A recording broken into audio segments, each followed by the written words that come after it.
Okay, guys, so we're going to talk about solving equations some more. That's all we're doing for the last half of 12. Yesterday, we just kind of reviewed how to solve some basic equations. Today, I'm going to introduce you guys to what's known as the general solution, and what that is basically a formula that you can use to find as many answers as you want. So yesterday, we were looking at solutions where you could find only the answers that are on the unit circle from 0 to 360, but we can go past that, okay? So, that being said, let's go ahead and begin. The first thing I want to do is I would like to start with some calculator problems here. So, go ahead and write down example 1 there. Oh, it's frozen, isn't it? Go ahead and write down example 1.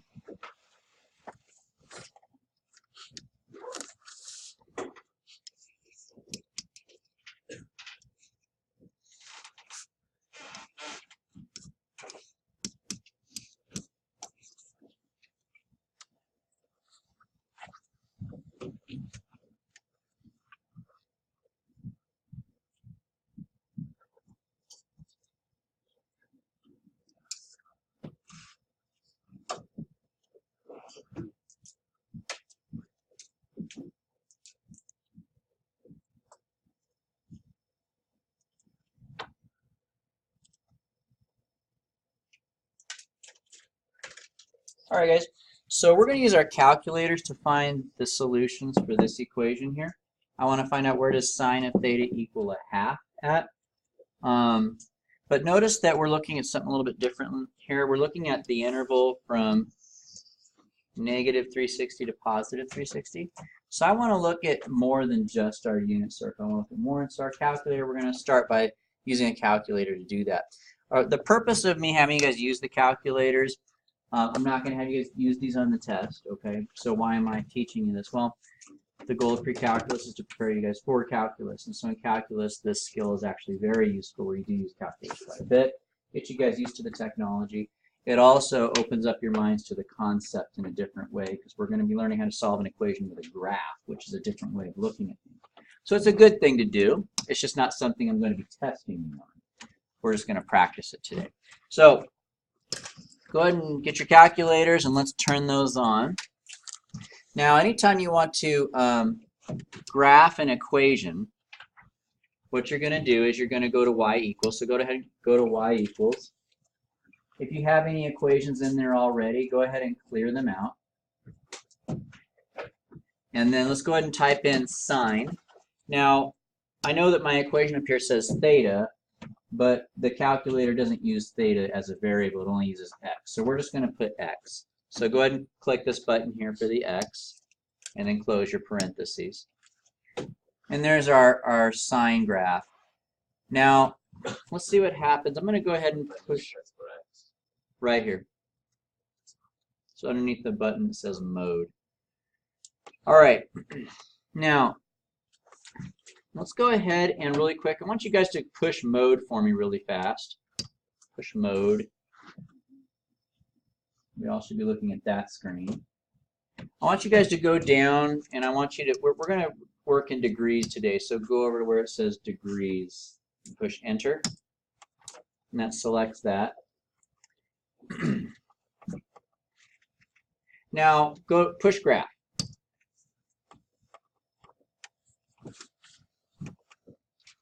Now, does that look like a sine wave to you? No, right? That doesn't look like anything, right? Now, the reason for that is because when you're looking at a usual graphing calculator screen, their intervals are always the same. It goes up 10, down 10, left 10, and right 10. But with trig functions, they look a little bit different. The x-axis needs to go, for us, from negative 360 to positive 360, first of all. Second of all, what's the amplitude of a sine wave usually? 1. It's really short, right? So we don't need to go from negative 10 to positive 10. Now, the people that design the calculators are aware of that, so they actually have a built-in trig screen instead. So I'll show you how to activate that. Go ahead and push zoom. You guys see where it says Z trig? Go ahead and push 7 to activate that. and it changes the window. So now we're looking at a different range, okay? Now let's see what we're actually looking at. What range are we actually looking at? Because they don't put numbers on here, right? Go ahead and push window really quick. X goes from negative 352 to positive 352. So that's our x-axis. And the y-axis is only going from negative 4 to positive 4. Now you can adjust this too if you want to. After you push it, Z trig is always going to do this, okay? But if you want it to be different, then you can change it. Like 352 is pretty much 360, right? So we really don't need to change this, but let's do it just for fun. Go ahead and change this number, push clear here, and put negative 360 for x. And then for the x max, we're going to go to positive 360. The y values, I think we can leave those alone. We could change them, but we'll leave them alone. So let's go back to the graph really quick. Now here's the question. How can I tell where sine is equal to a half?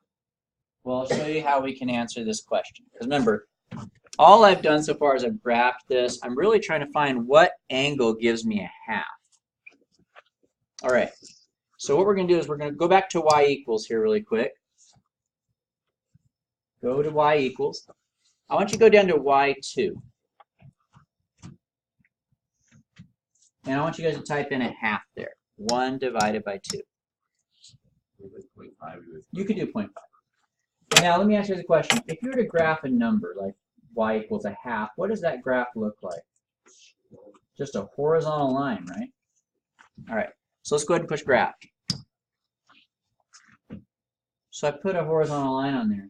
Now I want to know, when does sine equal a half, right? So let's go look at our graph now. How can you tell from your graph where sine equals a half? Where they intersect, right? When the graph of sine touches the graph of a half, then they have the same value, don't they? So, let's see if I can. That means we're going to find out what these points are, because those points are where sine equals a half. All right? So let's do that. I'll show you guys how to find where they're crossing. So the first thing I do to find where two lines are crossing, I'm not sure if we did this earlier this year or not, but probably don't remember anyway. It's been so long. You're going to push second, and you're going to push this button here that says calc. And that just means calculate something, right? So we're going to calculate something. And what we're going to calculate is we want to calculate where they're intersecting. So go ahead and push 5.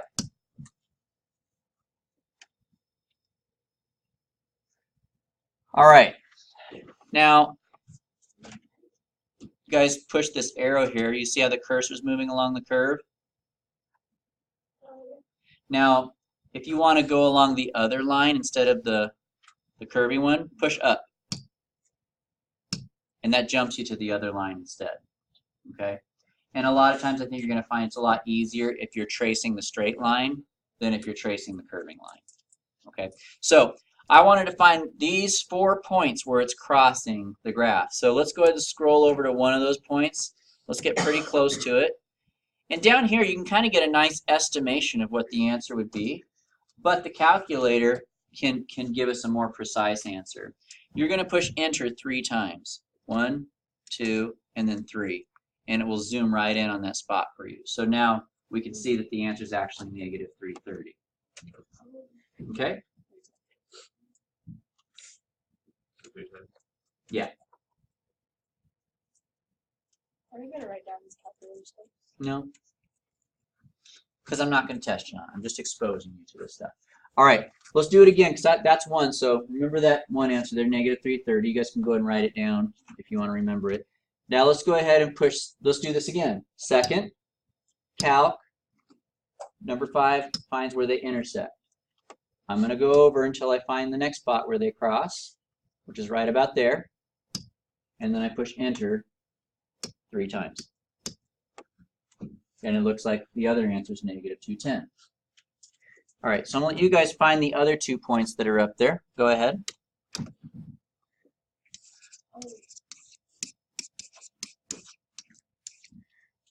I'll pause and let you guys find them. Question, let me know. But so if you didn't get 30 or 150 on our next student round, you're going to talk to me or talk to a neighbor, see what maybe we can get you figured out there. But there it is, 30 and 150, the other two. So there's that. Now I'm gonna throw another one at you here. I'm gonna ask you guys to find, where does tangent of theta equal a square root of 3? Okay. Now, do you need to adjust your window? No. We're already on z trig, right? And we're already going from negative 360 to positive 360. So we don't need to do any of that stuff. So what do you need to do? You need to go to y equals, you need to type in this, and you need to type in this in 2 separate lines, and then you need to find where those 2 things are crossing. So I'm going to let you guys work on that, and for anybody that didn't get those other 2 answers and you have a question, I'll come and see you. 60, 240, negative 120, and negative 300. Cool. There you go. Huh? I got Mine just wrote it down on, because it shouldn't have been on your screen. Anyway, so there it is. So now you're probably still feeling a little bit insecure. There's a lot of buttons to push, you know, and probably hard to remember, but we exposed you to this idea of how you can use graphs to solve equations and how to adjust your windows to see different parts and stuff like that. That's where we're going to stop. So we're going to turn off our calculators now. I actually want to get them reset to the way that they were, because if they're not reset to the way they are, it could actually mess up my calc kids. So can you guys please push second? I'll walk you through this. You're going to push second, then you're going to push plus. Then you're going to push 7 for reset. You're going to click 1 for all RAM, and then 2 for reset. So you just want to say it fast. Second plus 7, 1, 2. Go ahead and turn them off, and then you guys can return them to the box over there, and we're going to actually get into the hands-on math now instead of letting the calculators do it for us. All right. So you guys don't need to write this slide. This is just for your review here. But coterminal angles. So we just got through solving a question. Tangent of theta equals radical 3, right? And one of our answers was here, right? And if we remember our unit circles, we remember that, oh yeah, radical 3 is there, and this is a 60-degree angle, right?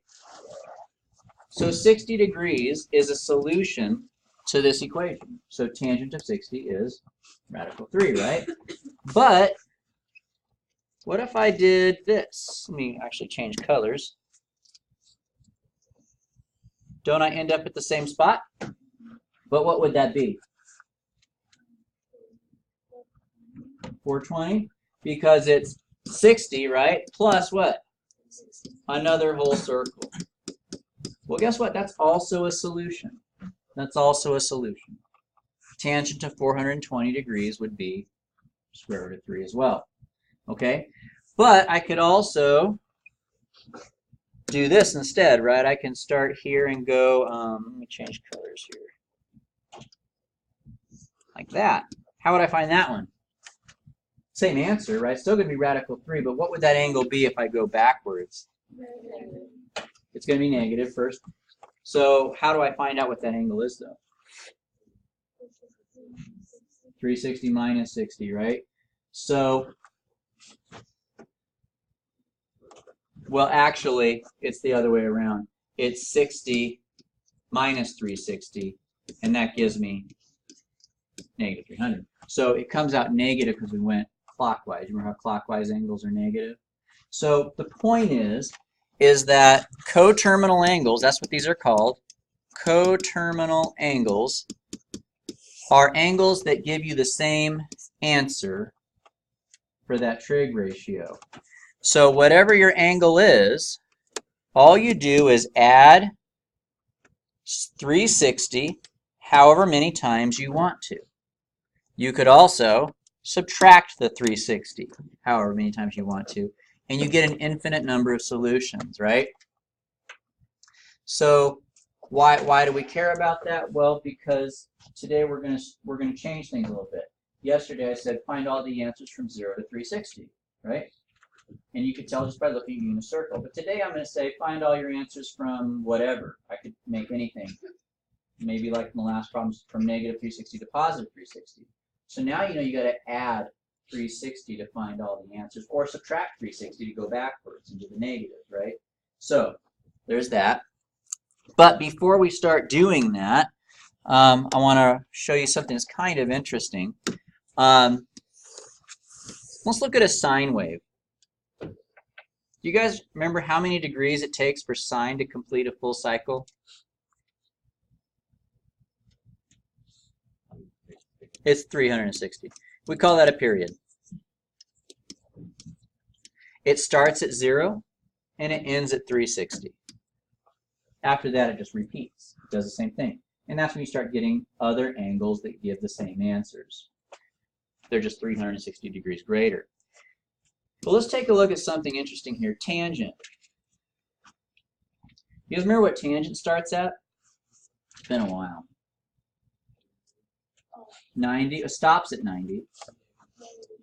That's right. So it ends at positive 90 and it starts at negative 90. So, and it looks like this. So how long is the period for tangent? If we're going from negative 90 to positive 90, how long is that period? It's not 360. That's 180. Right? So tangent has a period of 180. It has a shorter period, which means that it repeats more often. Tangent only repeats every 300, I'm sorry, sine repeats every 360 degrees, but tangent repeats every 180. Now I'm not going to draw a graph for all of them, but here's what I will do. I will just tell you all of them. And this is something you do want to write down. Sine, cosine, cosecant, and secant, they all have a period of 360. Or you could say 2 pi if you want to talk about radians. But they all have a period of 360 degrees. So they all repeat every 360 degrees. But tangent and cotangent,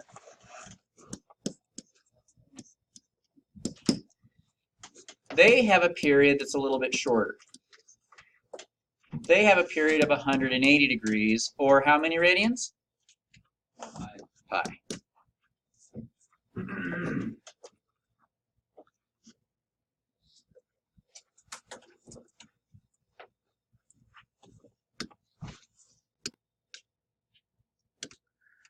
All right. So find the general solution and use it to find all solutions on the interval from negative 360 to positive 360. Go ahead and copy that down real quick, please. Okay, so guys, what angles give me a sine value of negative radical 3 over 2? 240 I heard, and what else? Okay, so now those are two answers, right? But we can add 360 as many times as we want. So that's what the n means, is that we can add 360 as many times as we want and get another answer.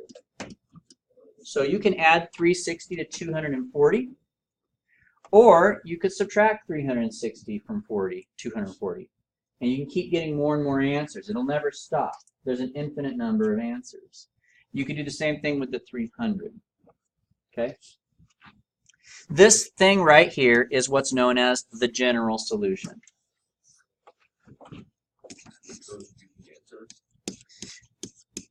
We're halfway there, yeah.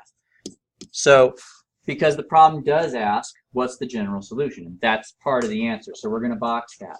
But the question does go on. It says, use that to find all the solutions on this interval. So now I want to find all the possible answers that are on the interval from negative 360 to positive 360. Okay? So let's do that. All right, so I'm going to skip a few lines down. You guys might want to skip 2 or 3 lines down. Go ahead and write 240 plus 360, and I want you guys to put a 0 there. Now, why am I putting a 0 there? That means I'm not going to add 360 at all, right? Because what's 360 times 0? And what's 0 plus 240? So I'm just going to get 240. So now let me ask you a question. Is that on my interval? Yes, it is. So we're good. We're going to keep that answer. That's a good one. But let's go ahead and add 360 one time. So 360 times 1 is 360, right? And what's 360 plus 240? Is that on my interval? No. No. So we're going to drop it.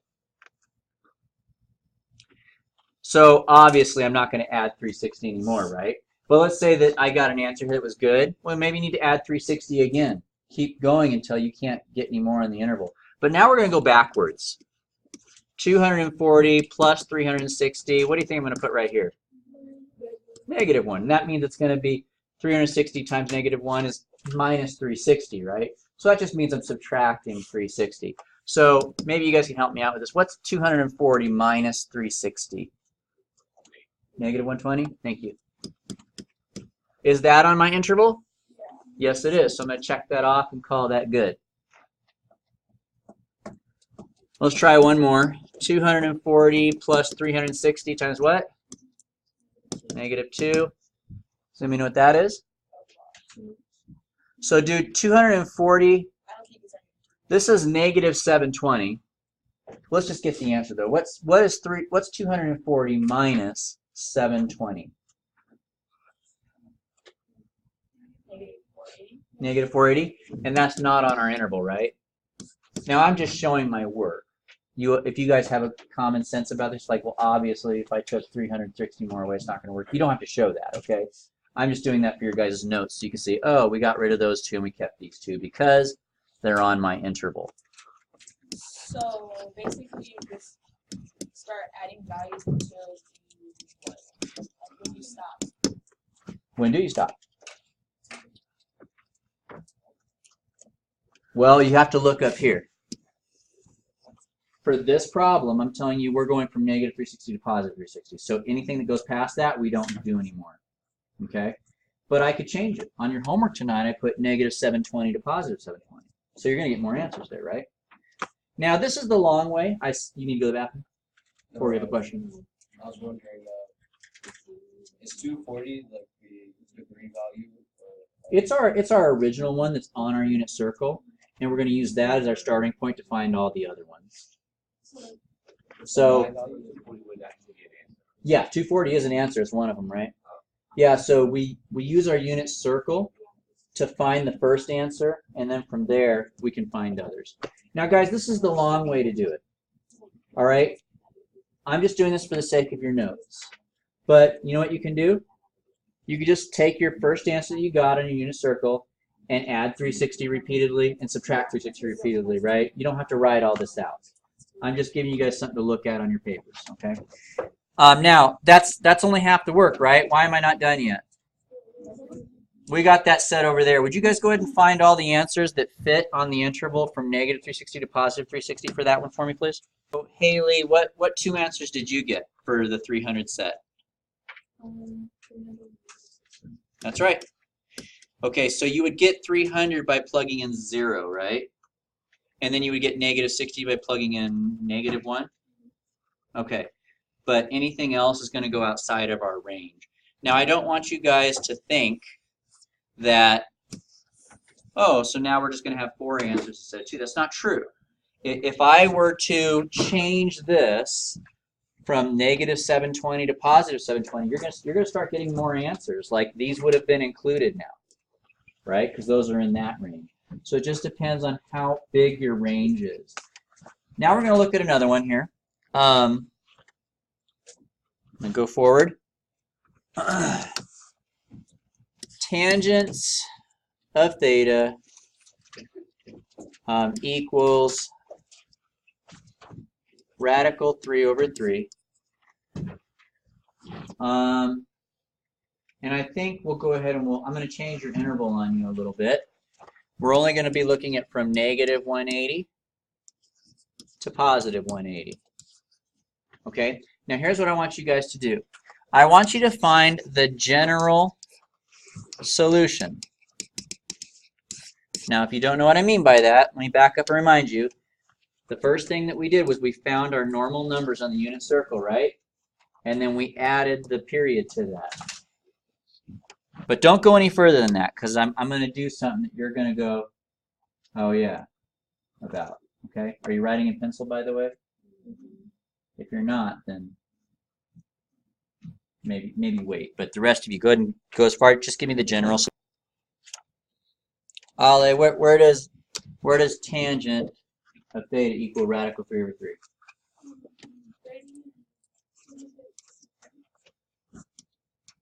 I agree.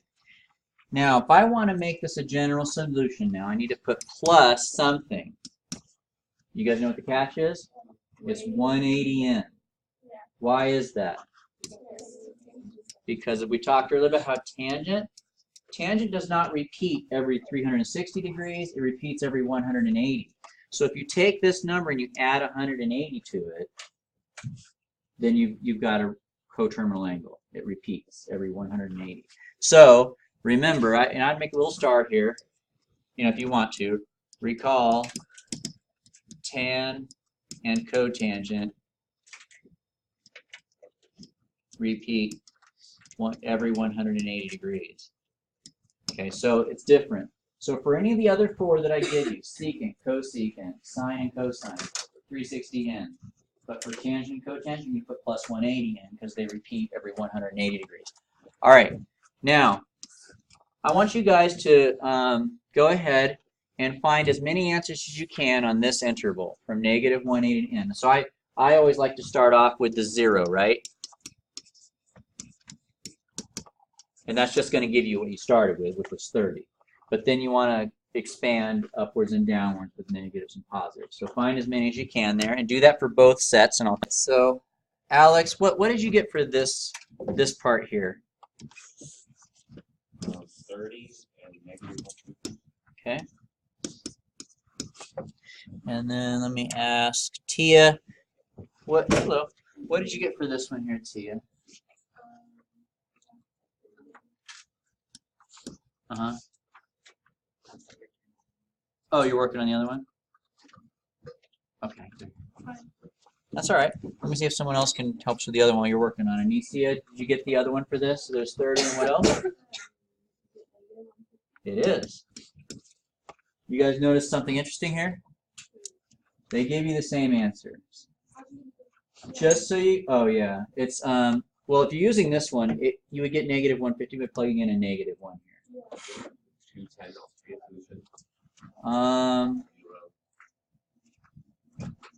You're right. Yeah. Right? Oh, yeah. So if you plug in 0, right, you get 210. But that's not on our interval. Darn it. Yeah, you had me for a second there. Yeah, so no, 210 is not on our interval, which is weird because usually the first one is. Well, let's see. So over here, 210 plus 180 times what? Negative 2. So 210 minus 360 would be negative 150. All right. So here, I would like you guys to make a little note before you leave today. And here it is. Once again, tangent and cotangent are a little bit different. You really only need to do one of these for tangent and cotangent because they will always give you the same answers. For sine, cosine, secant, and cosecant, you actually have to do both because they do give you completely different answer sets. But for tangent and cotangent, you only need to do one. So make a little note of that, and then you guys can pack up and call it a day. I'll write it here myself. For cotangent and tangent, you only need to do one set. And that closes us out for the day. So to save yourself some time, there's no sense in doing it twice.